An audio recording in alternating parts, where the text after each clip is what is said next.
But let's start with the battle for Benjamin Sesko then. Manchester United and Newcastle, as we've said, have both made bids. Who'll get him? Let's begin with the Manchester United.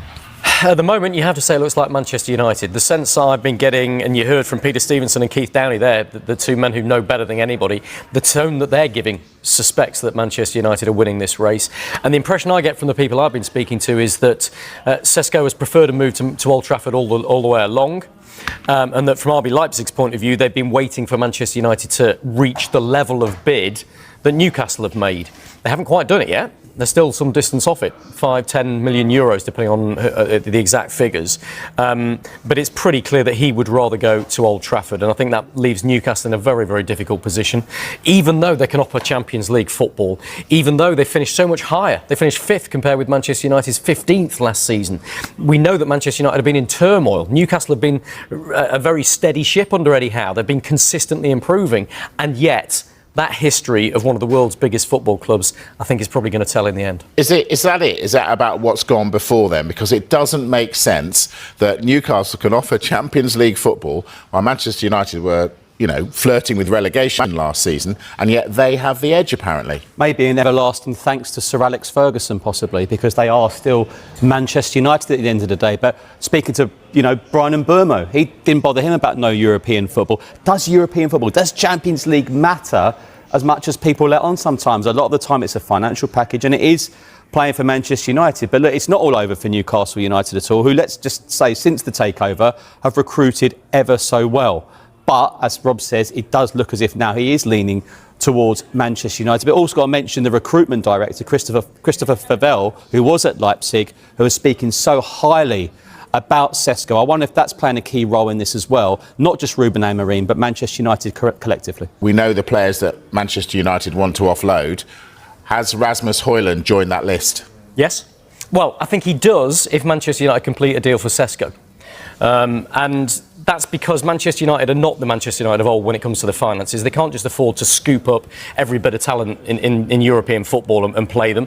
We know finances are tight, and we know that if they complete this Sesko deal, they'll have spent £214.4 million already in this transfer window. They have to start offsetting some of that cost. Rasmus Højlund, they might get £35 million for, only half what they paid for him 2 years ago today, by the way, which speaks a lot about the business Manchester United have done in the last couple of years.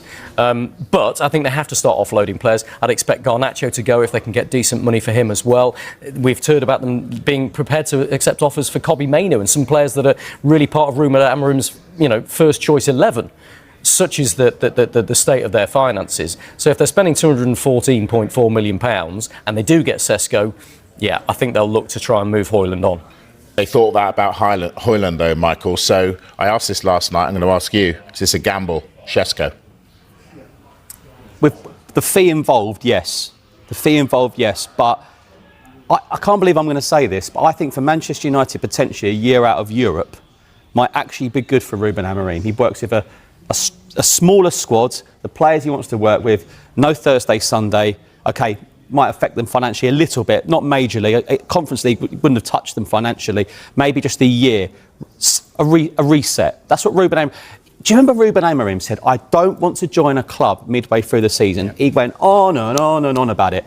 I can see why in the end, with their finishing position. Yeah. But you can see there's something potentially working there, and that Manchester United reset, which starts next season.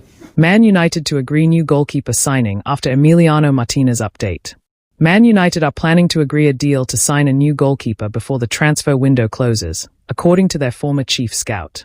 Mick Brown, who worked at Old Trafford for over a decade during the club's most successful period and remains very well connected there, exclusively told Football Insider that Ruben Amorim is determined to upgrade his options in goal.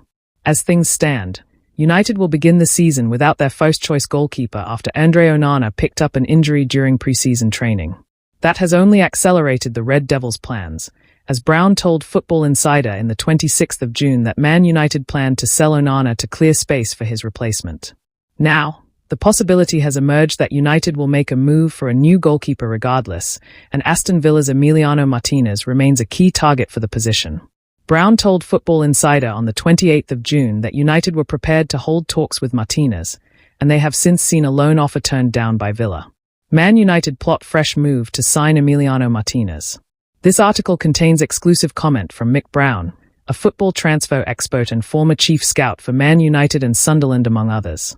Football Insider exclusively revealed in June that United have been in frequent contact with Martinez all summer and are pushing to get a deal over the line.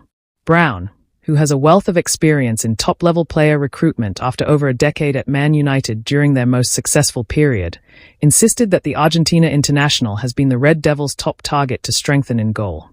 Man United still want to sign a goalkeeper, he told Football Insider. Ruben Amorim wants to strengthen in that position and has been looking to do so. At the moment, they're going to have to start the season without their first-choice goalkeeper because he's picked up an injury in pre-season. I expected them to do more to sign Emiliano Martinez, but I am told that interest hasn't gone away.